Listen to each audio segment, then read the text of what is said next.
Well, temperatures are expected to cool down a bit this upcoming week, and it's something that farmers are pretty excited to see. But the heat that we saw last week might have already done some damage to this year's harvest. Sarah Parkin has that story from our Aberdeen newsroom.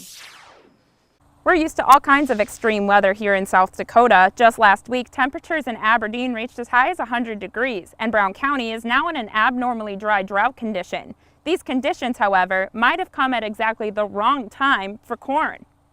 According to state climatologist Laura Edwards, the hot temperatures the state saw last week were unpleasant but not unusual. We tend to experience all the extremes, and it's not new to have a heat wave. And still, when we look at summertime temperature records, to get 100 degrees is not uncommon in South Dakota.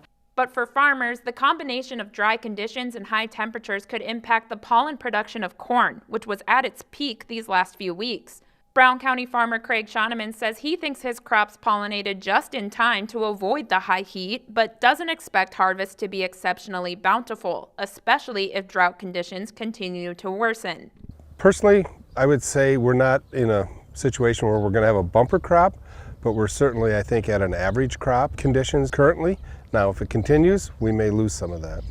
However, it's the crop in the southeastern portion of the state Shoneman has more concerns for. Counties like Turner and Moody have been experiencing D2 or severe drought levels for around 2 months now.